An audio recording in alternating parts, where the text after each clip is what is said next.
everyone, today I'm reviewing Speak No Evil, which comes out tomorrow on Shudder. Speak No Evil is about a Danish family who visits a Dutch family they met on a holiday, and what was supposed to be an idyllic weekend slowly starts unraveling as the Danes try to stay polite in the face of extreme unpleasantness. Speak No Evil shares a lot of DNA and reminds me quite a bit of Funny Games. In Funny Games, at the start, the two neighbors come over to borrow eggs, and while they're overly polite at first, their behavior becomes more and more erratic up until the point they're cracking Tim Roth in the knee with a golf club. And while Funny Games lifted its veil of politeness very early on, Speak No Evil instead takes the same situation and draws it out over the course of an entire film. This Danish and Dutch two-family vacation starts off extremely normal, with both sides acting pleasant to one another, before the situation slowly gets more and more strained. The host family just keeps getting weirder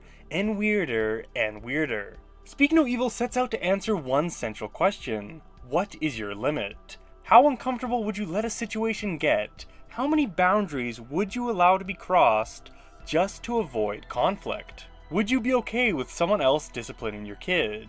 What about someone walking in while you're in the shower?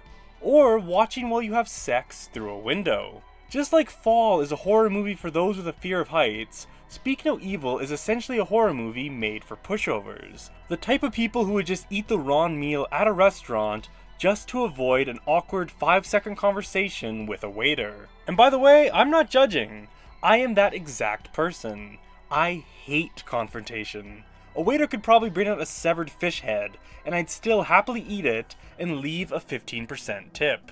Speak No Evil acts as a great litmus test for us people pleasers. Throughout the film, I was continually asking myself, would I put up with this? At what point would I leave? Director Christian Taftrop's goal with Speak No Evil was to create a highly uncomfortable, tense viewing experience, and he certainly accomplished that. This is a horror flick that will make you squirm. And to be honest, I just can't say I enjoyed watching this movie.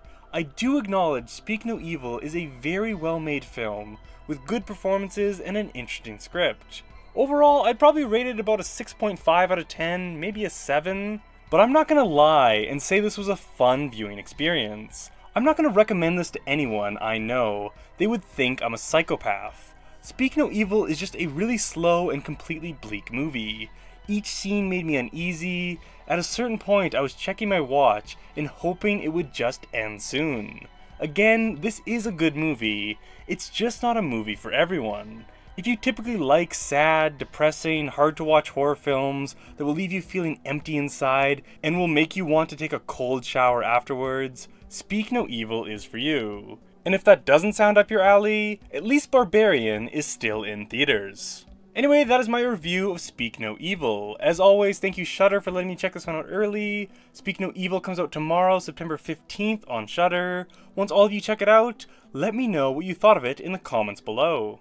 I know in my last video I said this week I was going to be reviewing Pearl, but a full review just didn't work out with my schedule, so if you do want to hear my thoughts on Pearl this weekend, make sure to follow me on Instagram at horrorflickswithnick.